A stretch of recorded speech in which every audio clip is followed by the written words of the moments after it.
It's really an honor to be here, and just a little bit that we've heard about what's going on this campus and your very principled stand against genocide and endless war is really wonderful. And I feel so inspired by, young people who are ready to stand up and demand the future that only young people really can really push the envelope on in a way that nobody else can. So I'm always really just so inspired and impressed when I see a group of college students who are just coming out swinging. So I'm really excited to learn more. I'm here to listen and also to really help you feel empowered to claim your lives and your future, because it is being taken away from every one of us, but especially, young people who are living with the climate crisis and this crushing inequality and an economy that doesn't have room for everyday people, rents that put half of renters now into extreme economic insecurity. We have the highest numbers of homelessness than we've had, really on record. Child poverty rates have doubled. We have 87 million Americans who cannot afford their health care now, yet we have 3 billionaires, who have as much money as half of the population, the lower half. So what's wrong with this picture? It's not working for everyday people. And we have two political parties who are kind of being ran down your throats, and you're being told that you've got to be good little boys and girls and vote the way you're told. But, what kind of a chance does that give you for a livable future, for getting out of debt, for, owning a home at some point, for considering having a family if you want to do that, for getting out of student debt. This crisis has been created by both political parties. We call them the parties of war and Wall Street. That's who sponsors them. They run on big money. They run on dark money and super PACs and anonymous big contributions. And within the party, they also have a real hierarchy that is enforced by the leadership and the big money that it receives. A single donor can write a check for $600,000 or more, and that will work its way around to the presidential candidate. These are called victory funds. There are many special arrangements that enable very large donors to pull the strings, and that's just a reality of large donations. Even if there's not something explicit, it comes with an implicit agenda. And who's got the money? Those who are succeeding in the current economy, which is kind of the 1%, and the billionaires and the bankers and the fossil fuel barons and the insurance companies and the real estate industry. This is not a productive economy. It's not an economy that's working for us. Let me say a few things just about my background and then about what's really amazing in this campaign, in this election cycle, I should say, because this is my third. And it does get easier. I highly recommend that. If you're going to run for office and you're running as a grassroots candidate, you're going to have to do it a few times to build a team, to build momentum, and to just kind of learn the ropes. And once you do that, it's not at all what it is made out to be. It's very different. You can humanize the process. It's not made out to be a humane person-to-person process. It's very, it's very concocted. It has so much self-importance attached to it that it's very hard to have real human conversation if you're inside of that system. But you can get outside of that system. And in my view, that's the only way to actually run campaigns and have real empowering, relationships that really help people stand up. And lots of people are standing up right now to stop genocide and endless war, to demand justice at the workplace and living wages and the right to form a union and to go on strike if you need to, the right to health care. People are standing up to demand health care, an end to student debt. You may know that when Joe Biden reactivated student debt, when he didn't need to, he started up student debt payments. 40% of people who owed student debt were not able to make those payments. So, what does that tell you about where we are? So it's a very exciting campaign because people have kind of reached the end of their rope and they're standing up to say no. And they're also standing up to say, we're going to fight this together. And that's really new in my experience, because I've been really an activist since the 1960s, like before your mother was born. And for a long time, it was always, no, I'm a climate activist. I'm not going to work on labor issues, or I'm a labor activist and I'm not going to fight the war. We've had people just buying into this divide and conquer mindset, and people aren't buying that anymore. So that's really exciting that we have the potential to cross-link our movements. Any one of us cannot do this. We cannot do this just fighting genocide. We can't do this just fighting student debt.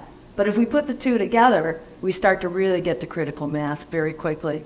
So all that is extremely exciting. My background, I'm a medical doctor by training and then by profession for several decades. And I, as a doctor, or a nurse, a healthcare provider, you watch stuff coming into your office that has been very long in coming, whether it's diabetes, high blood pressure, heart disease, strokes, asthma. They're a long time developing.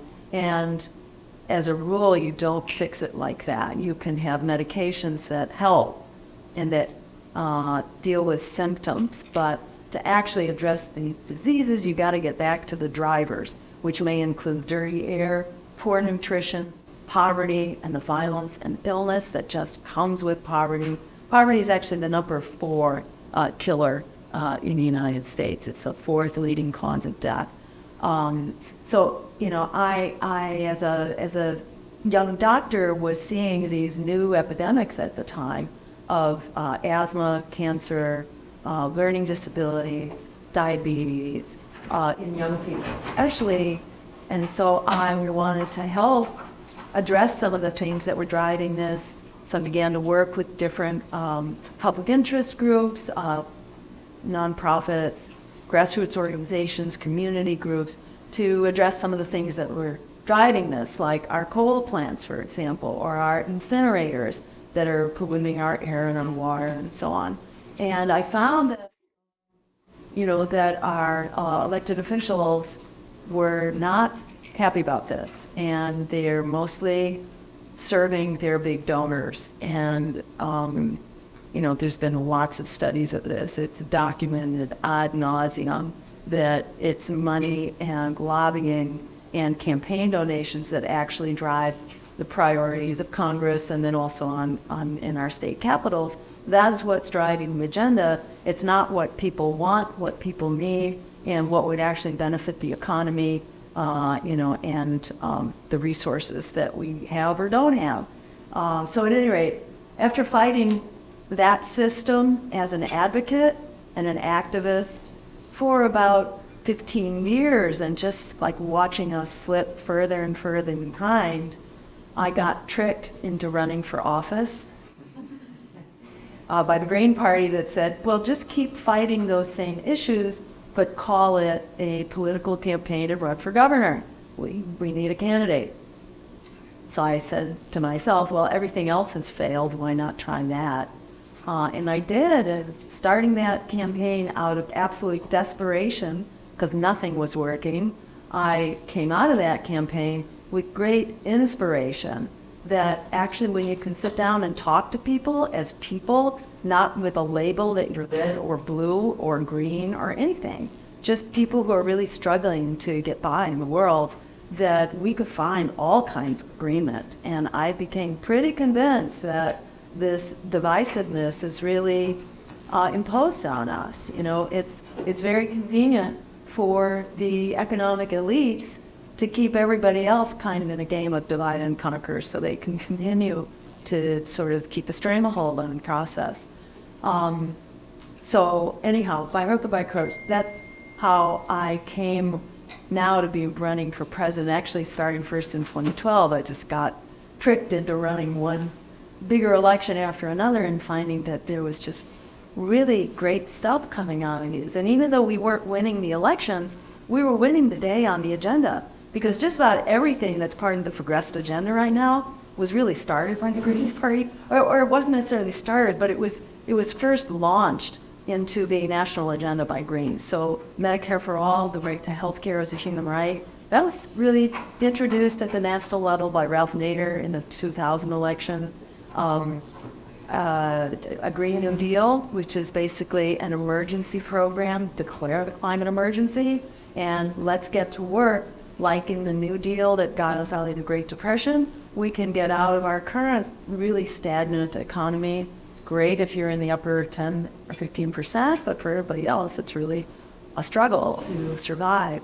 So the Green New Deal would create a whole new economy that would be consistent with a green future and head us into green energy and green transportation and clean and sustainable agriculture and all that. So that came from the Greens.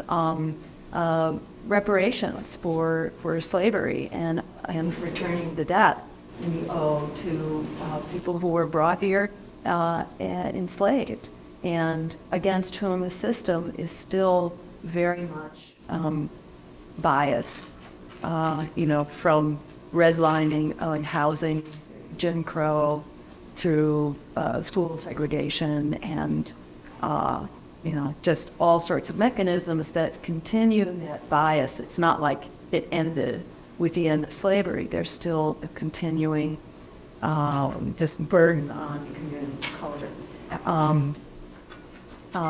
And also the notion of cutting our military budget so that, we're not spending half of our tax dollars on endless wars that aren't actually making us safer here at home. It's not making the world safer either. And by the way, we are losing these wars. Whether you look from Vietnam to Afghanistan, Iraq, Libya, Syria, one after another, we're spending trillions on these wars, killing a lot of people, making ourselves, we're not winning friends and influencing people by kind of, in Martin Luther King's words, my country is the greatest purveyor of violence. Yes, we have a very strong military, but it's not being used in a thoughtful and productive way. We're making ourselves a lot of enemies, and guess what?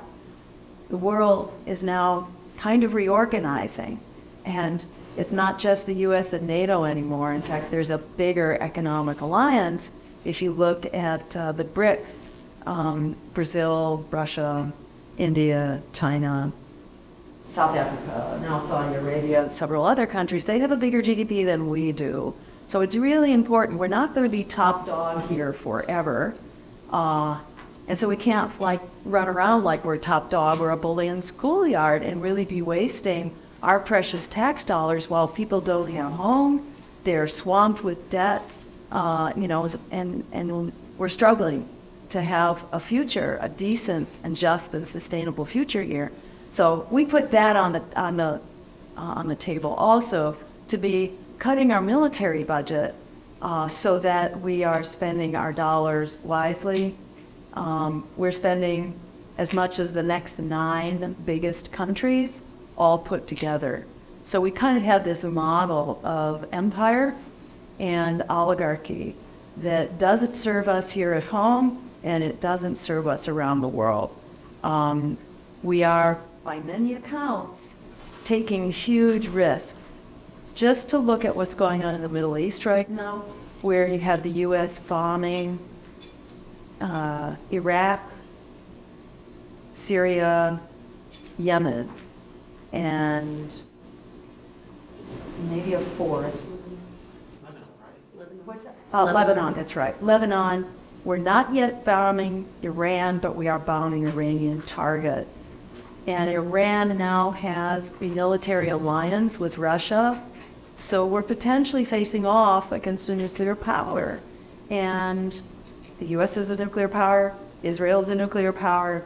And this is kind of like a pre-World War I scenario where suddenly it can just catch on fire. But this time we've got nuclear weapons involved.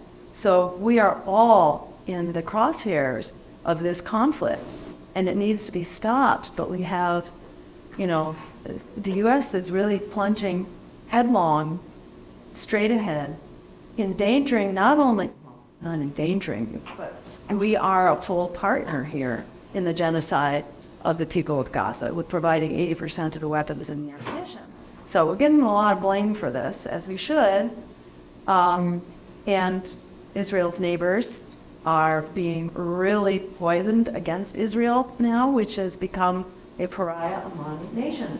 This is dangerous for Israelis, as well as the people of Gaza, to be living in a powder keg, surrounded by some very powerful military institutions, and armies and so on. So this is really dangerous for Israel. It's dangerous for everyone in the Middle East because it could just light up like fireworks here. And if you go nuclear, it's everybody. We're all in the crosshairs on nuclear. Just one nuclear submarine, and we have 14 nuclear-armed submarines. Just one of them contains the equivalent of 4,000 Hiroshima bombs. 4,000 in just one. It's not widely known, but this is well documented. 4,000 Hiroshima bombs is enough to put us all into nuclear winter and kill off half the world population, maybe more. Enough to really collapse civilization as we know it. So we need to think of ourselves in the target years of what's going on right now. And our so-called leadership is extremely reckless about these risks that are being imposed on us as they continue to expand the war. The $17 billion that Congress wants to spend, it's been passed in the Senate, not yet in the House. $17 billion is not just for exterminating Palestine. It's not just for that war, for Israel to conduct that war. It's also to expand the war in the Middle East. So this is a very dangerous and precarious moment for all of us, and it makes people like me very appreciative of young people who are seeing this with open eyes. You're not seeing this with a filter of politics from 10 years ago. You're seeing just the reality of what's happening right now, and that it puts us all at great risk. So I'm very grateful for all that you're doing. And with that, let's open the floor.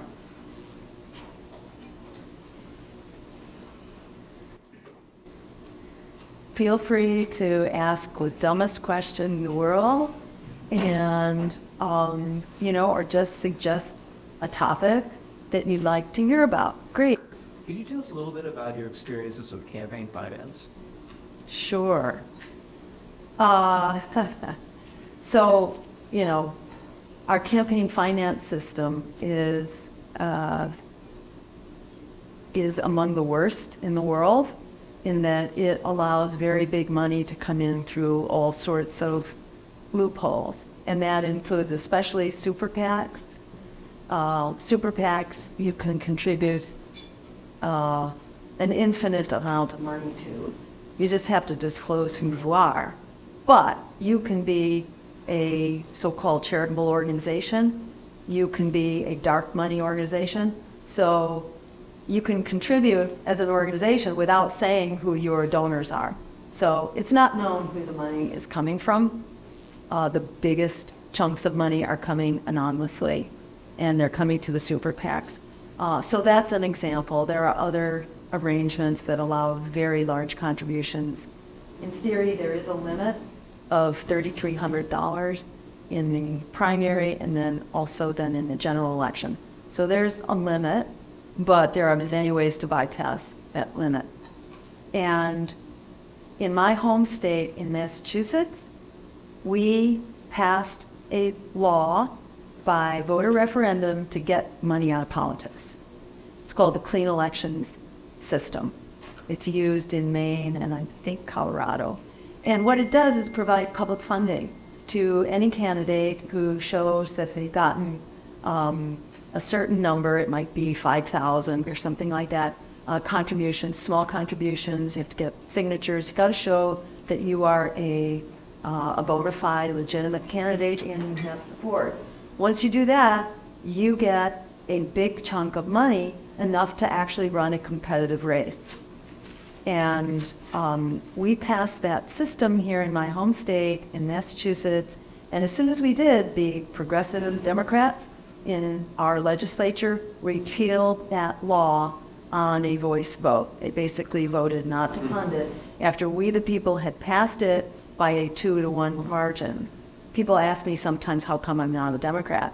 And I said, well, you know, there was a time I considered it, but, you know, when the Democrats killed campaign finance reform, for me, that was the last straw. And that just says something very deep about who you are about if you insist that big money continue to have us all by the throat here. So, you know, as people know, it's the war industry, it's pharmaceutical, it's the health insurance, it's banks and real estate that contribute a lot of money.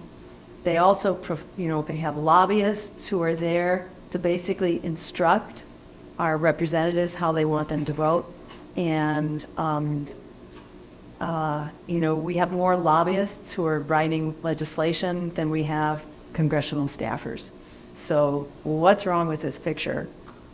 Not working at all. That's why we very much need a public financing system. We need a clean elections type law. We also need to close the revolving door between industry and our regulatory boards. People do not trust government now because they've seen things like with the FDA, the Sackler family had enormous money and power, and they were able to write their own permission for opioids, which was very dangerous and got us into the mess where 100,000 people and more, you know, are killed in a year from opioid overdose. That was thanks to a really reckless set of rules that were enacted by the Sacklers themselves, basically, to generate their profits. And this happens over and over again in so many, you know, with so much regulation. I just came from East Palestine, Ohio, where there was this huge spill of very, very toxic chemicals which have not been cleaned up. People are still sick. They're about to lose their support to live off-site. It's a really terrible situation, but the EPA is working for the polluter, Norfolk Southern Railway.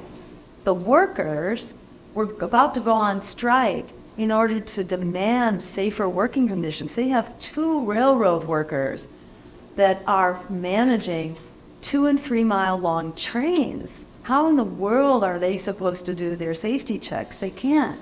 And the workers were basically screaming, you know, fire before this happened. And they were ready to go on strike, which is their right. And that strike was stopped by our so-called labor president, Joe Biden, and Congress, Democrats and Republicans alike, who told those workers they could not strike and forced on them the contract that they had already rejected that continued the same very abusive working conditions. Not only are they understaffed, but they are on call all the time, so they don't have predictable schedules. They don't get a full night's sleep. They can be called at any time to come out and work on these understaffed trains carrying extremely dangerous cargo. And that's basically what happens. And I don't know how many people have heard, but yesterday, while we were there at East Palestine, there was another crash of trains from the same company, the Norfolk Southern, had a 3-way crash involving 3 trains. And we still don't know, except from Norfolk Southern. They're telling us nothing to see here. Everybody stay away. Yeah, a couple engines fell into the Lehigh River. But don't worry, we've got booms up, and we're going to prevent the pollution from spreading. and everybody stay away. And, the EPA is not saying boo. It was Norfolk Southern who decided to light up a spilled vinyl chloride, this very toxic chemical that spilled the first time. It was Norfolk Southern that decided to burn it because it was going to be easier to get rid of it by burning it. Well, what happened when they burned it? They turned it into other very toxic and even more toxic chemicals, namely dioxins, and created an air plume that traveled far and wide. So created a whole second source of pollution and hazard.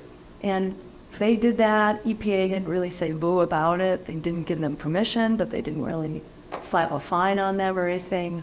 So it's like our confidence in our government institutions, just like in the media, in mainstream media, the public's view of media is totally in the toilet now. It's lower in this country than any other developed country worldwide. It is about, it's like in the teens, the level of confidence. In fact, half of the American public now believes that, and I believe rightly, that the media is purposefully misleading them, which is certainly true. I mean, look at how Gaza and the genocide is portrayed, and many other things. We're hearing kind of the Department of Defense talking points in most of what we will cover. Let me just say a couple words, because I wanted to address also how it is, with all this bleak news, what is there to hope for? And what I really want to stress is that so many people now are saying enough is enough. We've had it. The polls are showing it's like 63%. It's the highest ever of people who are saying we need a new independent political party that's not just serving same old insiders. The number of people who identify as independent now, politically independent, is 50%, where the number who identify Democrat is 25%. Number who identify Republican is 25%. So it's like twice as many people have declared they're independent as those who are still, kind of taking marching orders from the usual suspects. We are currently running 10% among people 35 and under, which is like people who are sort of the opinion makers, people who are watching which way the wind is blowing. So we're really in a moment now where we could see things change dramatically overnight. Look at the primary that took place in Michigan with the, basically vote, uncommitted. So what happened there, the turnout, first of all, was half of what it was in 2020. So half of people now are voting with their feet to say they're just not voting Biden, and the Democrats now, half. And among those who did vote, there was about a 15%, none of the above, abandoned Biden. So the numbers are really there for a dramatic change, and the issues are really there for a dramatic change, for people to just really say, we're not doing this anymore. We've had enough. And there are about 4 candidates right now for president who are all running on the same pro-war, pro-genocide, kind of indifferent to working people and indifferent to the climate. So who's that? It's Biden, it's Trump, RFK Jr., and No Labels, which is a fake party. It's not really a party, it's like this AstroTurf pretense of a party. They have a lot of money from billionaires. They won't disclose their doors. They don't have a candidate yet. But they basically represent the overlap of the Democrat and Republican parties. Their point of view is, can't we all just agree with each other? Well, their points of agreement, unfortunately, are the things that really do us in, like Wall Street bailout, like, endless war. That's where they agree. So anyhow, you're going to have 4 of them, arguably, that may be dividing the pro-war vote. And then among the candidates who oppose war and genocide, there are a couple, but it's really only our campaign that has the capacity to get on the ballot and that is on track to be on the ballot. Right now we're on for 21 states, but those include the biggest and most expensive states like California and Texas, Arizona, Florida, and so on. We still have work to do, but according to the number of signatures that you need to collect, we're actually 75% of the way there, and the rest we can do for about $1 million. So we have to work hard, we have to collect money, but RFK says it's going to cost him $20 million to do it because he doesn't have a grassroots campaign. And at the end of the day, his campaign is actually funded by a few people with very deep pockets, and some of them appear to be, the Zionists who are, really promoting the war here. And he does fundraisers with that crew, including Sheldon Adelson's wife. I don't know if you're familiar with Sheldon Adelson. He's no longer here in this world, but he was one of the biggest donors, both to warmonger politicians, but also to Israel and the war effort in Israel. So big warmonger. And his wife is doing fundraisers for RFK. So that kind of tells you who his company is. He describes himself as an anti-war candidate. That's like anti-war except for Israel. That can't be considered anti-war because the war around Israel is potentially a nuclear war in the Middle East. So you can't discount this. This is as big and important a war as any. Are there any other questions? Yeah. How could we get involved with our local community to kind of advocate for some of the things that you are advocating for? Great. Wonderful. And let me say that the agenda that I'm running on is pretty commonly held across the Green Party. And we have candidates at all levels of government. In fact, we have about 120 or 130 office holders for school committee, for city council, and so on. And any area that interests you, that's really a great place to start. I don't recommend starting like I was tricked into doing at the governor level. You really want to start in your local community with whatever issue you feel connected with, and moving up from there. Water commissioner, public libraries, things like that just enable you to kind of get in the swing of how the community works, what issues it cares about, and it's really fun to do that. In New England, we have a thing called a town meeting, and anyone can run for town meeting. It's like a little legislature for the town, and that's a great way to do it, or your city council, or sometimes it's a board of selectmen. That's really great to do, and if you do that, the nice thing about the Green Party is that everybody signs on to this agenda. Otherwise, you're just a fish out of water, and we don't take big money. So, we're not really corruptible. There are good people in any party, but they're often working against the grain.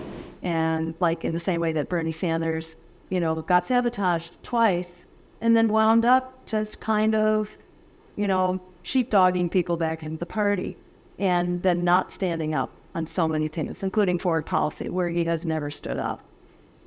Recently, he has voted against funding this latest war effort in Israel.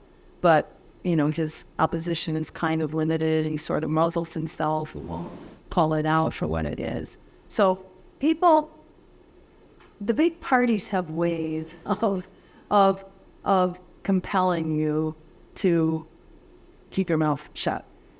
And they do that. And, they hand out all kinds of perks that enable you to run good campaigns and have access to their database and, all kinds of insider stuff like that you can't do if you get on their bad side. Like look at Rashida Tlaib, who's been standing up against the war in Gaza. Are her days numbered? They may be, and she'd already declared she's not going to vote for Biden, and that's kind of forbidden inside the Democratic Party. But, how do you live with yourself? If your eyes are open, how do you live with yourself in this genocide? So, I recommend, let me say that it's not easy being a member of any party. I resisted being a member of any party till the tender young age of 50. I never had anything to do with a political party. I grew up during the Vietnam War. I was not happy with any party, just saw how corrupt they were, how oppressive. I didn't want to have anything to do with either of them.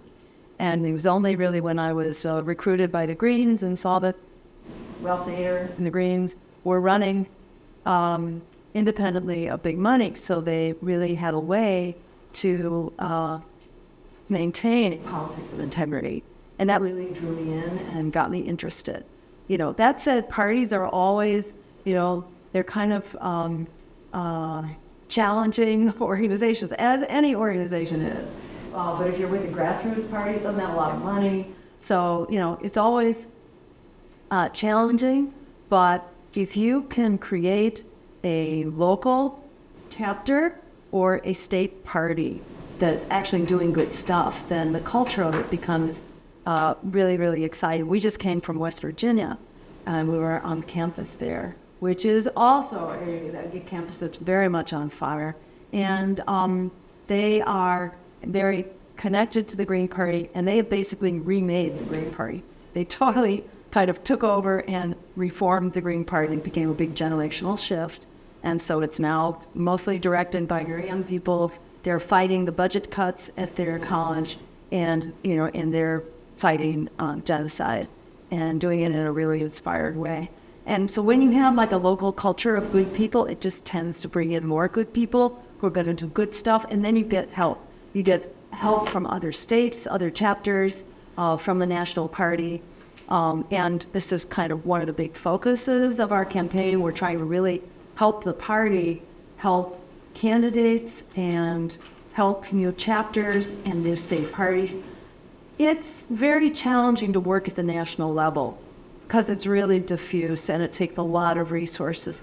It's much more efficient to start in the community that you're in with the issues that are really critical here, you know. And like in West Virginia, they're fighting, you know, mountaintop removal and big coal and pipelines, and that's a big fight in addition to the other stuff. I'd be interested to hear what are kind of some of the key issues that matter to people here. You know, and I have to say labor issues matter everywhere, and standing up for working people who may be fighting in one, you know, like Trader Joe's or Amazon or you know, wherever the battle is, the United Auto Workers, just helping to support labor is often a big deal. But labor, so much of the time, is kind of, they're focused on the big players, and so they're not going to really pay attention to alternative candidates until things have progressed further. So you won't get a lot of payback from labor, but it's still important. And individual labor unions are, you know, capable of doing the right thing. And just now, the Washington State, was it the AFL or the United Auto Workers? I don't remember, but they took a big stand now against the war and against genocide. So some of them really are standing up in a principled way. And they also can support candidates. For candidates who've really been working for labor, they will support local candidates, whatever your party label. So, you know, I'm curious to hear what are, you know, kind of issues around here on campus or whatever. Yeah. I grew up here, went to high school here, and a big recurring issue I've seen has been public school funding and dealing with legislation regarding public schools, because the people who are making this legislation have no relationship with the schools, and the schools are suffering, and the teachers are suffering, and the students are suffering. Yes. Was there a strike here? I know there were several southern states that had a teachers' strike. It's been going on for years. I'm very, yeah, and it's still small. Yep. Great issue. They actually just sued Nima Brewer, who was the head of the local teachers union. The state Republicans, wasn't sued Nima because she led a strike in 2019, and in Kentucky's public employees don't have the right to strike. So that's the current controversy there.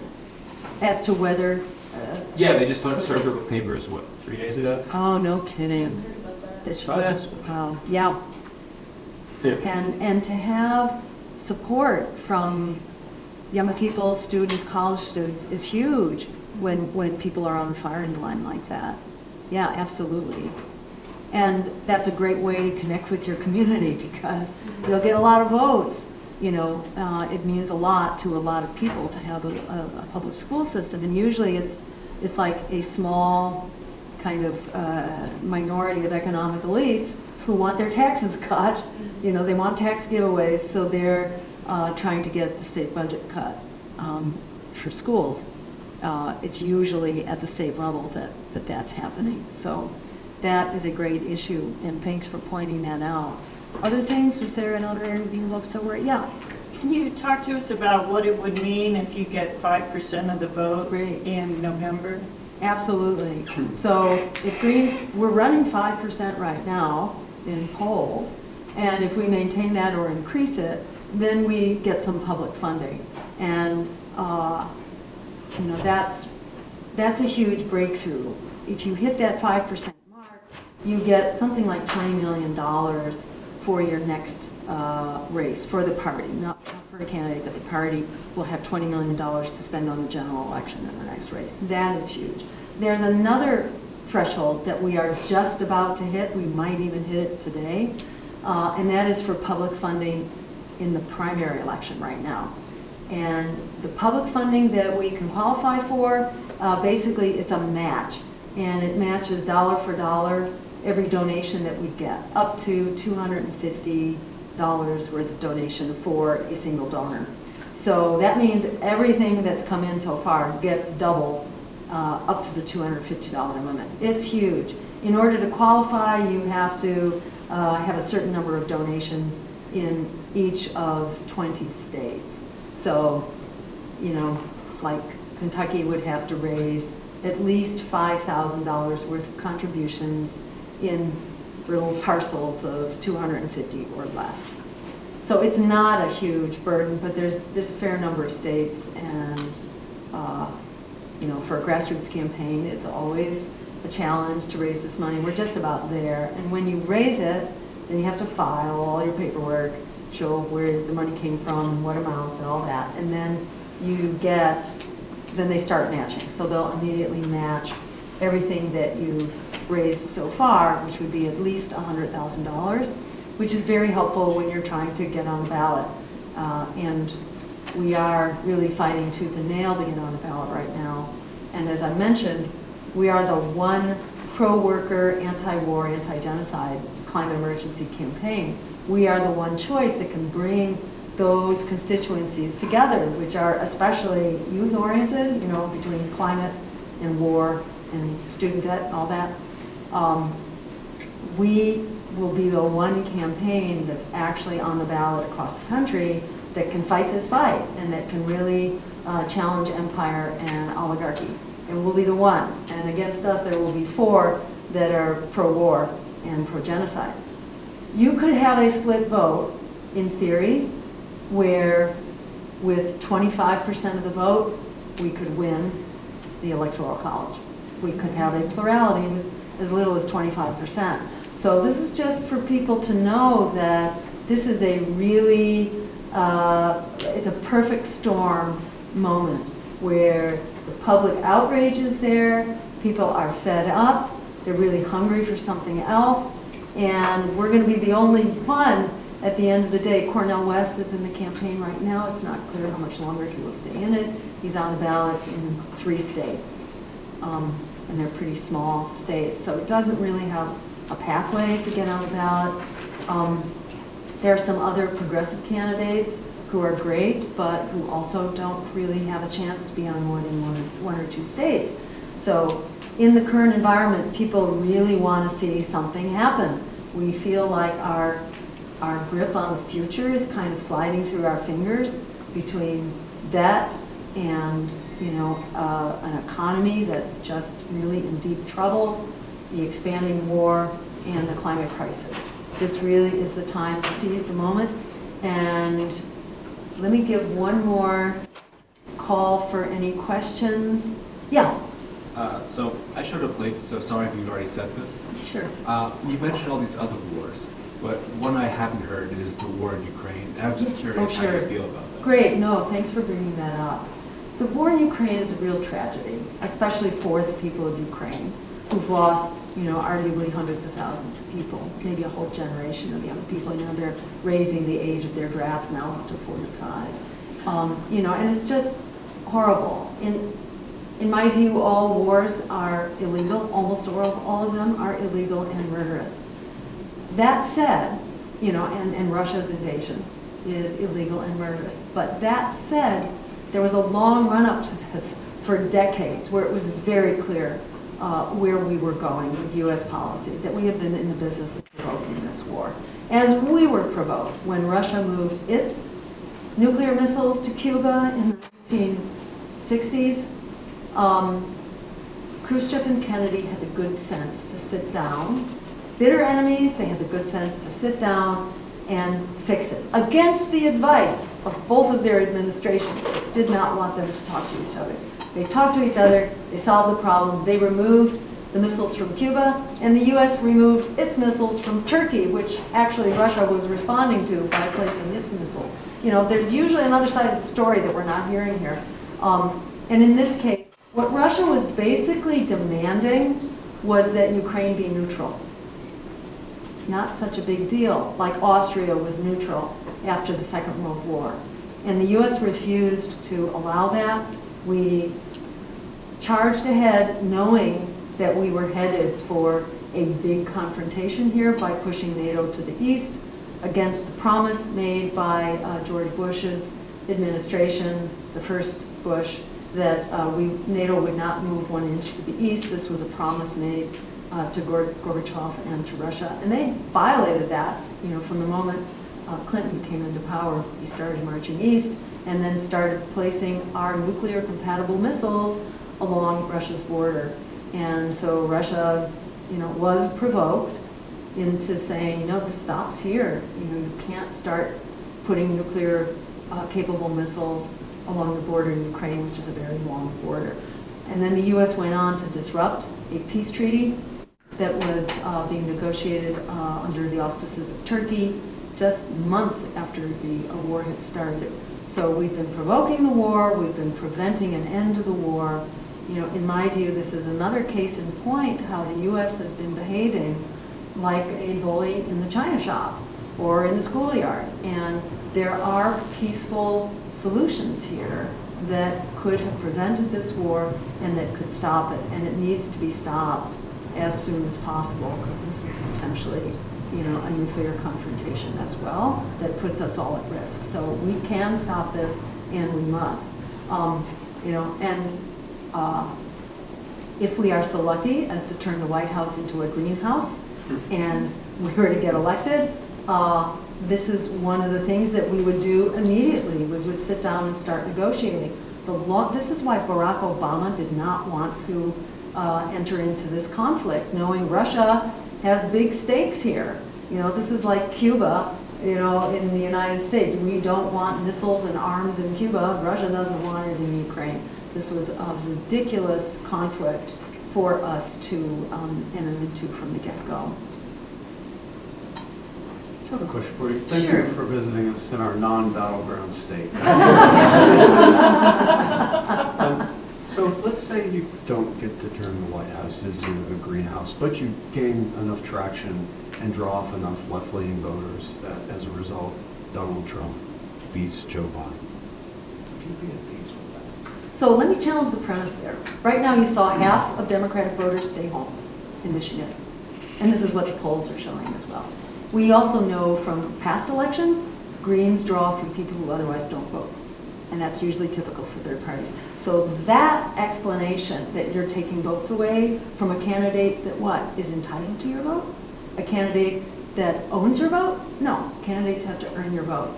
And Joe Biden has unearned a whole lot of votes from a whole lot of people who are looking for a meaningful place to put their vote. I think a wasted vote is a vote where you are taking marching orders from someone who is not you, who has another set of values and interests that aren't yours. That is a danger to our democracy. That has led to a situation in which people vote against the candidate they hate the most. instead of for a candidate that they actually support. Democracy needs a vision forward. It needs a set of values that we articulate and we aim for. We don't simply vote against the candidate that we hate the most. The politics of fear has brought us everything we're afraid of. It's time for us to stand up for the future we deserve. So if I may follow up, I knew you'd want to challenge the premise, and I tried very carefully to ask the question so that that answer would not apply.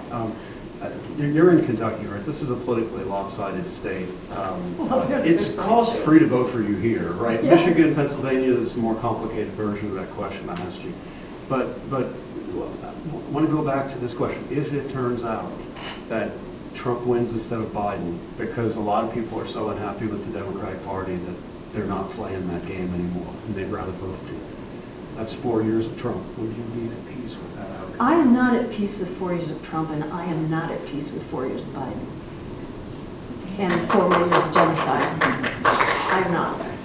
Genocide is a red line for a lot of people, and I think it's made the case. Look at immigration policy. I am not at peace with Trump's immigration policy, and that's been adopted by Joe Biden now.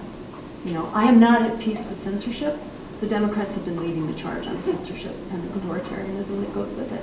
I think there's no greater hallmark of fascism than genocide, and we got that now from the Democrats. So I think it's very dangerous to take their manipulative approach to voting at face value. I think it's really important to stand up against that and to support the vision forward. The data is very clear. Greens are drawing from people who otherwise won't vote, and we're seeing right now in record numbers the people who are not going to vote for Joe Biden. What we saw in Michigan is that the bucket of non-voters has become huge. That's big enough to win this election. Thank you. Oh, I was gonna say, I mean, so you were saying that like the Green voters draw from voters that aren't necessarily like going to would vote out regularly anyways. But say like young people who would have voted anyways, like this is their first election, Yes. right? Like so someone like me or whatnot, just in general, like right, I would have gone for Biden instead, but if I decide to go for Green instead, that is still sort of in a sense taking away from the Democrats. Like when it comes to that young audience that is like brand new and has never voted before, because there's no data for that. Well, actually, the data suggests that young people are quite in rebellion right now against the political system that has landed them in lifelong debt, that makes college so expensive that you can't afford it, that has denied you health care, that is destroying your climate future. Young people, polls show, in fact, that half of young people are depressed and have considered, in fact, 1/4 of young people have considered harming themselves in the last 2 weeks. That is actually data from a Harvard poll of young people. Young people are in awful shape right now, and rightly pin the blame for much of that on our two political parties that have abandoned them. So I would not take at face value this, other version of kind of self-serving propaganda that you will hear from the Democratic Party, that you need to vote Democratic. They own your vote. They don't own your vote. They have to earn your vote, and they've earned your non-vote. Actually, they've earned your opposition, if you actually look at the facts in the face. Yes? I have a question, if you wouldn't mind.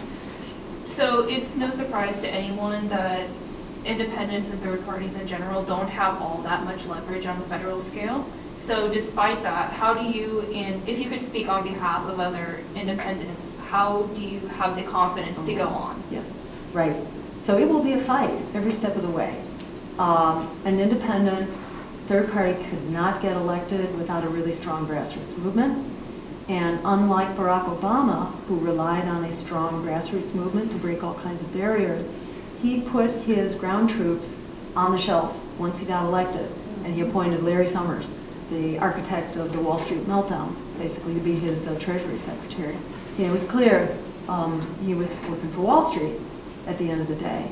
And so we would be up a creek if we did that. We could only survive if we kept that groundswell going, which you could do even more effectively from the bully pulpit of the White House, because then you have all sorts of communications, and organizing tools. We would use the White House position. We would use the position of the presidency to be an organizer-in-chief, and we would fight one battle at a time, strategically. We would also get elected with some other candidates who are similarly inclined for Congress. So we wouldn't be alone, but we wouldn't have the numbers without a fight to conduct these fights. So those fights would start with, ending the genocide in Gaza, which could be ended with a phone call. Joe Biden could make a phone call to Netanyahu and end the genocide in the same way that Ronald Reagan ended the Israeli invasion of Lebanon. That could happen in the blink of an eye. 68% of the American public wants that, so that would be broadly supported. Medicare for all, a single-payer system, an improved single-payer system, would not only give everybody health care, comprehensive health care, including mental health and reproductive health, and chronic care and home care, and for older folks, it's their hearing aids and their eyeglasses. It is Christmas on steroids to have a Medicare for all system that you're not paying for. It's paid for out of a progressive tax base, and the cost would go down for middle and lower income people. So it's a great thing. It also saves 1 out of every 3 tax dollars. It saves us $500 billion a year. So it has a huge selling point, and has huge public support already across the political spectrum. That's another one that we would work on early. And we would basically run through the issues, starting with the lowest hanging fruit, and make the changes that would make our lives, really transform our lives in a really great way. Bailing out students from debt would be transformational for the economy, because it would put money that's otherwise just going back to the banks into the economy instead. And people could make purchases. They could also work in more creative and independent endeavors instead of taking a safe job that is going to give you a little paycheck every week. You can do what you were trained to do, and what you want to do and what you bring your passion to. We know from the GI Bill that every dollar invested in public higher education returns $7 back into the economy. So it's a win.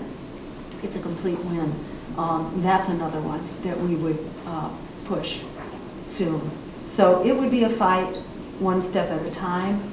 So, if any of you are interested in the campaign, know that it doesn't end in November. This is a fight that will go on. Whether we win or not, and let me just say, winning is not only winning the White House, it's also winning the day by advancing the agenda and helping to launch a political alternative. And helping to launch, for example, ranked choice voting. Are people familiar with that? Yeah, it's a system that completely makes obsolete this fear about spoiling the election or splitting the vote. It makes it impossible. Who doesn't want to pass that? Democrats refuse to pass that, and they're fighting it tooth and nail because they rely on fear to extort your vote. Anyone who tells you you can't vote on behalf of yourself and your own interests, in my view, removes themselves from contention for your vote. They're not worth even considering if they're telling you that you don't have a right to your vote. So ranked choice voting is one of the ways we can solve that problem and help unleash people who are worried about this to guarantee you don't have a worry in the world about splitting the vote or spoiling the vote. You can actually vote for who you want. Number one, you can vote for your safe choices. Number two, knowing that if an underdog doesn't get in, your vote gets reassigned to your second choice. You never have to worry about inadvertently helping a candidate that you don't support. This is a great win-win solution. Why don't we have this? Because we have, certain kind of old politics that's kind of got us by the throat and wants to maintain that stranglehold. So we can fix that as well. Yeah. I actually have 2 parts. I was going to ask Dr. Bosser his toughest question, but I think he tried it. You think that, but the follow-up got a good answer. Yeah. But I'd really like to thank the gentlemen of the UKPD for joining us today. Yes. And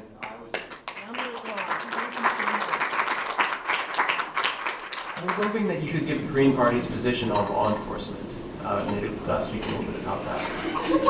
Say that again on. The Green Party's position on law enforcement in America? Yes. Yeah.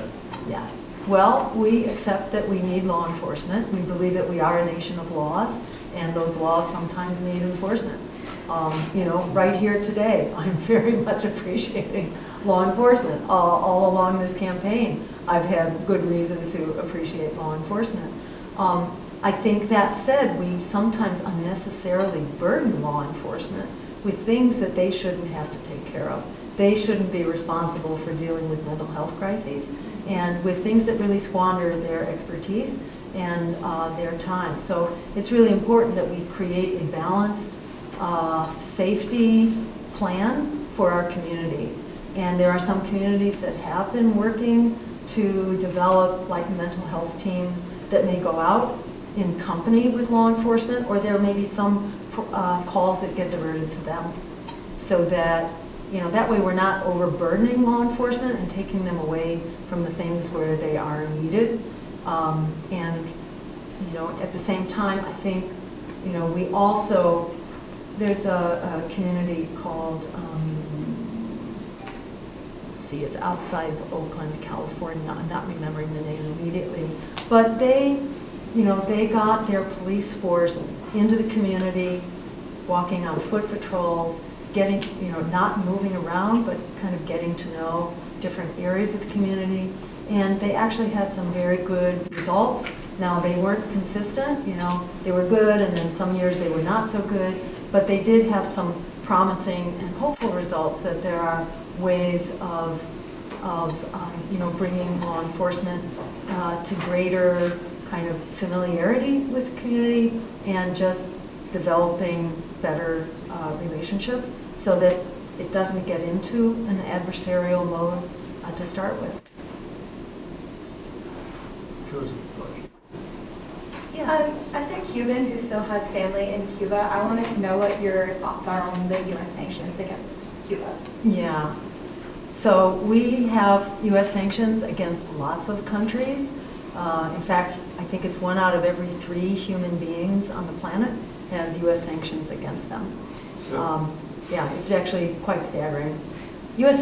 sanctions are actually illegal if considered a form of economic warfare, and it certainly doesn't help the situation in Cuba. It's very burdensome, obviously, and oppressive to people who are living there. So we would revert to the warming of relations with Cuba and the return of, you know, exchange and commerce and all that. And you know, we would basically put an end to the sanctions against Cuba and Venezuela and Haiti and, you know, who knows how many other countries. It's like beyond what you can count.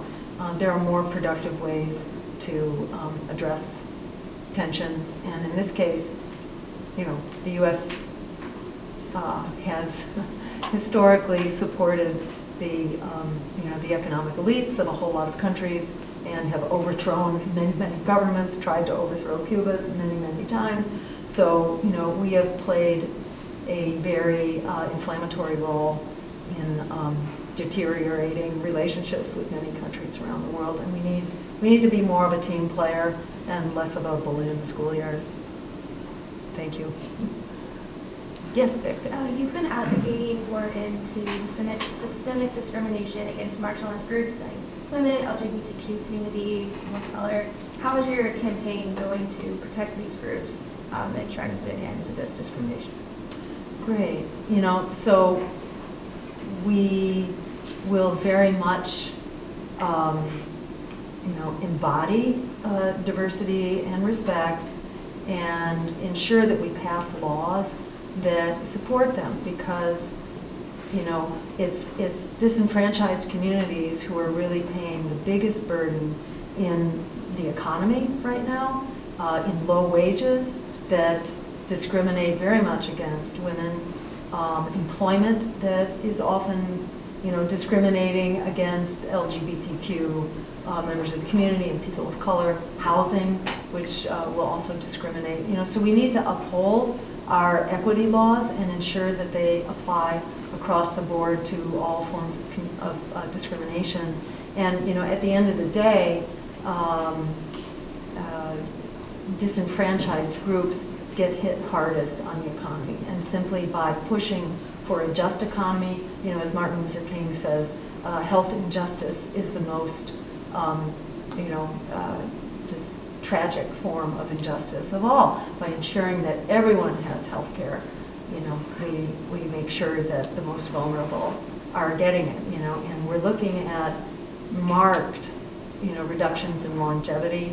Not only the African American community, Black America has abysmal, like rates of deaths from childhood asthma are like 700% higher in the Black community. Maternal mortality, infant mortality, et cetera. All the indicators are absolutely terrible, but lifespan is also much shorter. It may be something on the order of 3 years, and then if you add to that the impact on lifespan of less education, having less education is also really bad for your health. And if you combine those two things together, last time I looked at it, it was something like a 10 or 12 year reduction in lifespan for people of color who haven't had access to good education and therefore, economic security. It really hits home. So by addressing economic needs across the board, by default, we're addressing the most marginalized communities. And among women, what is it? It's like a 25% reduction in average wages, and all the more so for women of color. So just making sure that we're lifting the minimum wage, which should be a living wage of $20 to $25, maybe more in some areas. We help ensure that the most vulnerable are protected. Thank you. Please. One more. Sure. I didn't think the last one was a tough question. I thought it was just toughly worded. This to me is a real tough question, but it won't sound like it. I taught Kentucky politics recently, and one of the things that some of the students are in my class are and one of the assignments they have is to talk about the politics of the counties from where they originated, where they went to high school. And a pattern very quickly emerged that taught me something. And so in a way, this is an answer to your question about what people are talking about. Yeah. All the ones from the sort of wealthy, more higher socioeconomic status triangle in the middle of the state, talk about all the things to do in the counties and how the population is growing. All the people had to present on counties to the east or the west that are shrinking, struggling farms. There's nothing to do. My county is 2/3 the size it used to be. Some people in the environmental movement say good, right? The carbon footprint, you live in big cities, is smaller than these small towns. They're just inefficient. Other people bemoan the decline of these communities. Will you talk a little bit, just however you think would be most useful, about the decline of small towns? Sure. And it's a decline in population, it's a decline of income, a decline in jobs. It needs a multi-system intervention. We need to support people in small towns. We need to equalize education resources, and the federal government can and should play a role in ensuring that there is a floor that is available to everyone, so that even though you are a poor community and you don't have much of a housing base for your property tax, which is usually what supports the schools, that you have educational opportunities in your community. We have a thing called the Green New Deal, which would be a massive jobs program, an emergency jobs program, to address not only the climate crisis, but really the economic crisis as well, that would help create jobs that transition us into a green economy. So, there was a whole generation of small farmers in rural areas that got eliminated. Corporations took over and small family farmers were done. That we need small family farms, and we also need organic farms rather than industrial agribusiness farms, which are not good for families, not good for farmers, not good for the environment and our water systems and all that. We need to support the redevelopment of human scale farming again and make it viable. So that's one piece. We need transportation systems that link us. You know, the reason that environmentalists may say, oh, we don't want people sprawling. That's true, we don't want people sprawling, but we can have energy efficient and low impact high-speed rail, for example. So we're not relying on cars. We can have internet and you know, access to the internet, which is also a public utility. In my view, trains should be a public utility, and upgrading our transportation system so that people can choose to live outside of densely populated areas in small, densely populated areas. Sprawl is not good, and so you do want concentrated housing, but it can be concentrated in small packets as well, provided that its impact is not, you know, with a heavy boot. And there are ways to do that. We need to provide the housing. You know, we have deteriorated housing all over the place. Housing is in a state of emergency in rural America. And so, you know, I guess my general answer to that question is that we cannot continue to leave rural America out. Rural America has been left out and is kind of the last one to count. But rural America counts and is a very important, you know, steward in maintaining our environment. The quality of our rivers, our water, our open space, and our farms are absolutely critical. So I do think there are ways that we can do this that elevate, you know, the quality of life in our rural communities as well. Yeah. Thank you.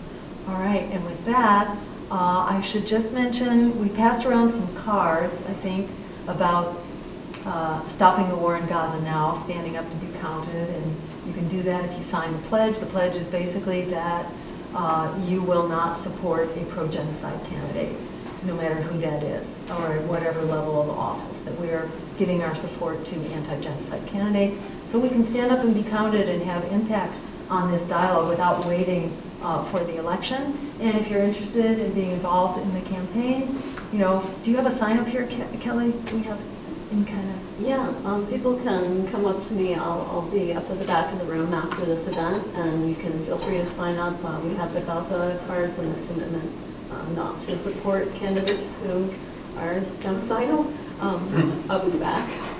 Yeah, and it is such a small ask. Yeah, absolutely. It's like the minimal ask. And if there are other things that interest you or you want to come up and connect with the campaign, it's a good way to learn about national issues. I find it's way easier to talk about local issues if you understand what the national ones are. And you can be far more persuasive about our resources, for example. Our resources are being squandered $1 trillion a year on endless wars that just create failed states and mass refugee migrations and worse terrorist threats.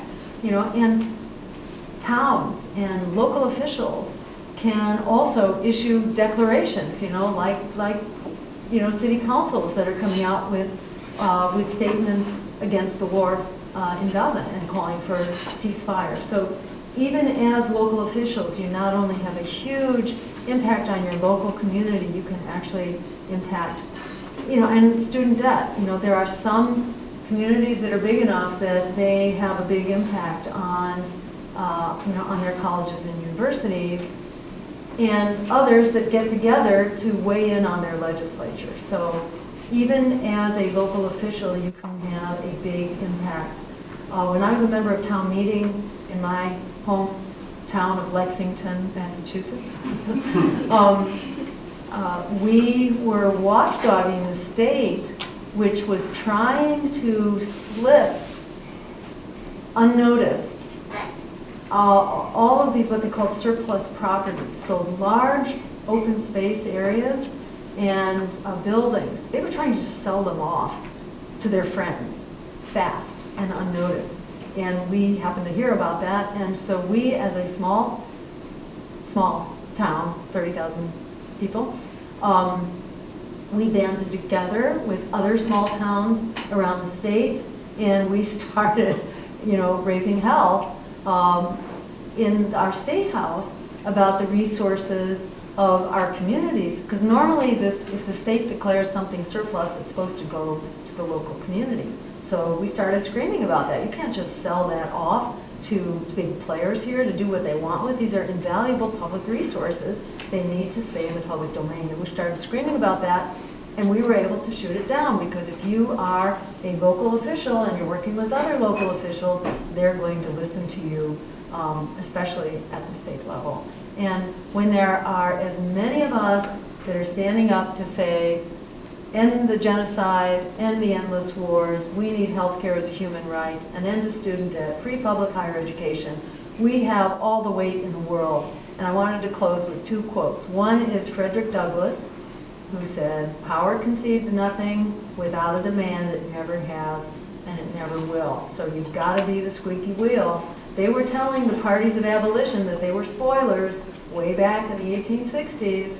They were spoilers for wanting to do away with slavery. This is what the establishment will always tell you. So just forget what they say, do what you know we need to do, and don't be good little boys and girls like they're telling you to do. You have to be a squeaky wheel.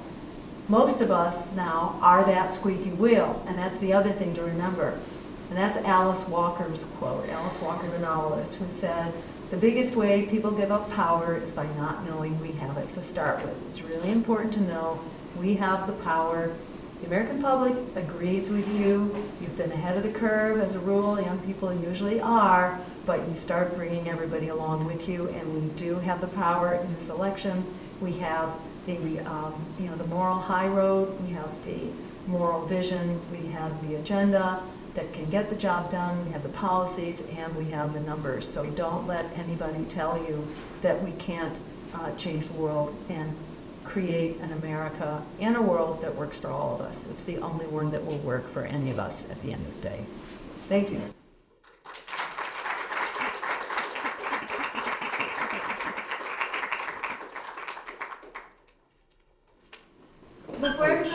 Before everybody heads out, my name is Shauna Rudd. I am running for Congress in the 6th District to unseat Andy Barr.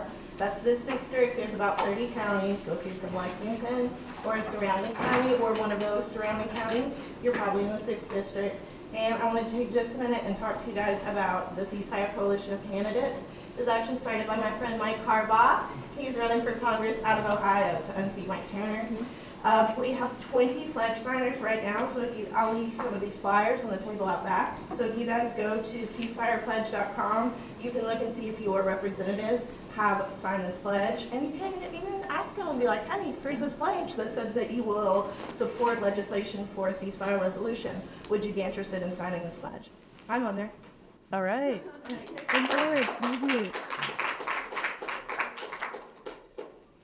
We have this space for another hour and a half, so you guys would like to continue conversating here or next door in the gallery. It is your right. Thanks all very much for coming here. I really appreciate it. And Thank you.